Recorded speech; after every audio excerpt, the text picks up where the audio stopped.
మీకు విషయం చెప్పనా, ఆంధ్రప్రదేశ్లో 75,000కు పైగా బెల్ట్ షాపులు ఉన్నాయంటండి. మీరు పొరపాటు పడతారేమో, బ్రాందీ షాపులు అంటే సిండికేట్ ఏదైతే ఉందో అవి కాదండి. అవి కాకుండా బెల్ట్ షాపులే ఆంధ్రప్రదేశ్లో 75,000కు పైగా ఉన్నాయంట. ఏ జిల్లాలో ఎన్ని ఉన్నాయి, మీ జిల్లాలో ఎన్ని ఉన్నాయి, మీ ఊర్లో ఉన్నదో లేదో కామెంట్ రూపంలో తెలియజేయండి. మొత్తం బెల్ట్ షాపుల గురించి ఈ వీడియో అయితే ఉండబోతుంది. ఫస్ట్ దానికి లైక్ చేయండి. లైక్ చేస్తే నాకు మోటివేషన్ ఉంటుంది, ఎక్కువ మందికి ఇన్ఫర్మేషన్ షేర్ అవుతుంది.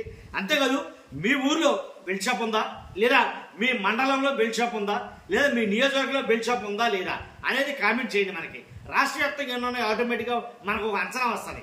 ఎందుకంటే బెల్ట్ షాపే లేదు, ఉంటే చాలా సీరియస్గా కఠినంగా చర్యలు తీసుకుంటాం. బెల్ట్ షాప్ ఉంటే బెండు తీస్తాం అని చంద్రబాబు నాయుడు గారు అన్న మాటలు మీలో చాలా మంది గుర్తుండే ఉంటాయి.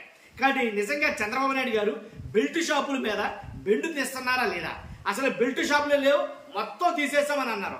వాస్తవం ఏంటనేది ప్రజలు తెలియాలి. కాబట్టి ఏంటి, ఒక ఇంచుమించుగా అంటే రాష్ట్ర వ్యాప్తంగా 75,000కు పైగా బెల్ట్ షాపులు ఉన్నాయంట.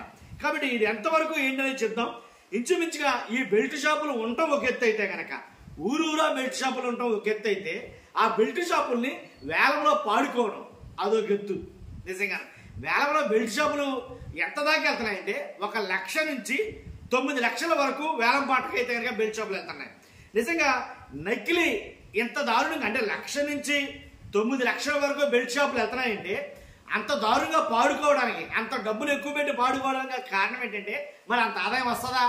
ఒక బెల్ట్ షాపు 9 లక్షలకు పడితే ఎంత అమ్మాలి, దానికి వచ్చే లాభం ఎంత అని అంటే కనుక, వాళ్ళకి పాట పాడుకునే వాళ్ళకి, వేలం పాడుకునే వాళ్ళకి ఒక మాట అయితే చెప్తారంట బెల్ట్ షాపులు వాళ్ళు ఎవరైతే ఉన్నారో ఆ ఊరు పెత్తదారులు. వాళ్ళకి ఏదైనా నకిలీ మద్యం మీకు వస్తుంది, ఆ నకిలీ మద్యం మీరు అమ్ముకుంటారో ఏంటి, మీరు అమ్మేదే కాకుండా నకిలీ మద్యం కూడా అమ్మడంతో మీకు లాభాలు 10 వస్తాయి అనేది చెప్తారట.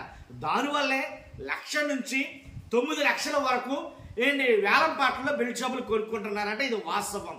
కాకపోతే ఏ జిల్లాలో ఎక్కడెక్కడ కొన్నారు, మరి ఆధారాలు ఏమైనా ఉన్నాయా అని అంటే కనుక, ఇలాంటి అన్ని రాస్తుందని చెప్పి, ఇలాంటి వాస్తవాలన్నీ వెలుగులో తెస్తుందని చెప్పి సాక్షి పేపర్ని మ్యాక్సిమం క్లోజ్ చేసే పని అయితే పెట్టారు. సాక్షి పేపర్ మూతపడిపోయినలాగా మొత్తం చర్యలు తీసుకున్నారు. ఎందుకంటే వాళ్ళ విలేకరులు ఎవరెవరైతే ఉన్నారో, విలేకరులు కావచ్చు, ఎడిటర్లు కావచ్చు, ఎవరైనా సరే వాళ్ళ మీద దాడులు అయితే చేస్తున్నారు, రాత్రి అపరాత్రి లేకుండా. కాబట్టి దాడులు చేసి వాళ్ళకు నోటీసులు ఇవ్వడం, ఊరూరా నోటీసులు ఇప్పించడం, ఇలాగా అక్రమ అరెస్టులు అయితే చేస్తారని చెప్పేసి గగ్గోలు పెడతారు. కానీ ఇలా వాస్తవాలు వెలుగు తెస్తుందని ఒకే ఒక కక్షపూరితంగా దాన్ని అయితే కనుక సమాధి చేయాలనే ఒక ఉద్దేశంతో ఇలా జరుగుతుంది. కానీ నకిలీ మద్యం ఏరులై పారుతుంది ఆంధ్రప్రదేశ్లో అని అంటే కనుక, నిన్న మొన్నటి దాకా ఇప్పుడు బాగా ట్రెండింగ్ ఏదన్నా వార్త ఏదైనా ఉందని కనుక నకిలీ మద్యం, అవునే కదా. కాబట్టి అన్ని గ్రామాల్లోనూ ఉన్న ఏదైతే బెల్ట్ షాపులు ఉన్నాయో, ఆ బెల్ట్ షాపులన్నీ కూడా టీడీపీ వాళ్ళ కనుసన్నల్లోనే ఉన్నాయి. వాళ్ళ కార్యకర్తలు, కింది స్థాయి నాయకులు ఎవరైతే ఉన్నారో ఆ నాయకులకే బెల్ట్ షాపులు ఉన్నాయి అనేది ఎక్కువగా ఆలోచించాల్సిన విషయం అన్నమాట ఇది. కానీ కృష్ణా జిల్లా అవనిగడ్డ నియోజకవర్గంలో నాగాయలంక మండలంలోని సార్లగొంది గ్రామంలో ఉన్న ఒక బెల్ట్ షాపు, మళ్ళీ చెప్పంటారా, కృష్ణా జిల్లా అవనిగడ్డ నియోజకవర్గం నాగాయలంక మండలంలోని సార్లగొంది అనే గ్రామంలో 9 లక్షల వరకు వేలంపాటికి వెళ్ళిందట ఒక బెల్ట్ షాప్. ఎంత ఆశ్చర్యం ఇది. ఇంకా ఇంచుమించుగా బ్రాందీ షాప్కి అంత పాట వెళ్తలేదేమో. బ్రాందీ షాప్ లెవెల్లో వెళ్ళింది బెల్ట్ షాప్ పాట 9 లక్షలకి ఈ సార్లగొంది అనే గ్రామంలో. ఇంకా చూసుకుంటే కనుక అదే జిల్లాకు చెందిన, అంటే కృష్ణా జిల్లాకు చెందిన చల్లపల్లి మండలం మాజేరు గ్రామంలో చూస్తే 3,998 జనాభా ఉన్న ఈ గ్రామంలో ఆ గ్రామ జనాభా మొత్తం 3,998, సుమారు 4,000 ఆ గ్రామ జనాభా. ఈ 4,000 గ్రామ జనాభాకి ప్రతి 333 మందికి ఒక బెల్ట్ షాప్ చొప్పున ఇక్కడ 12 బెల్ట్ షాపులు ఉన్నాయి. ఉన్న జనాభా 4,000 ఏంటి, ప్రతి 333 మందికి ఒకటి చొప్పున ఇక్కడ మొత్తం 12 బెల్ట్ షాపులు ఉన్నాయి. అసలు అంతకన్నా రికార్డ్ ఏమి ఉండదేమో ఇన్నేసి బెల్ట్ షాపులు రాష్ట్రంలో.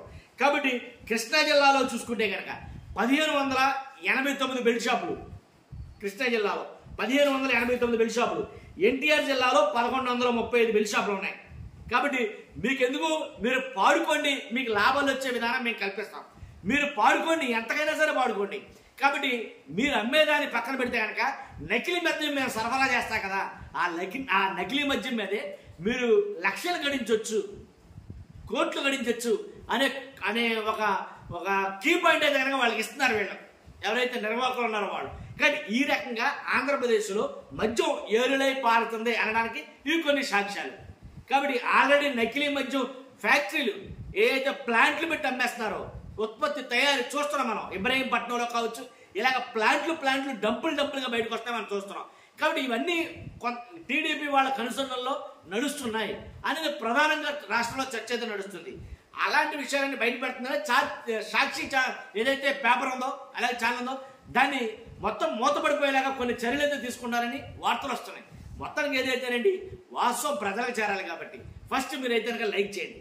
లైక్ చేస్తే నాకు మోటివేషన్ ఉంటుంది, ఎక్కువ మందికి ఇన్ఫర్మేషన్ షేర్ అవుతుంది. కొత్తగా మన ఛానల్ చూస్తే పక్కాగా సబ్స్క్రైబ్ చేయండి. Thank you very much.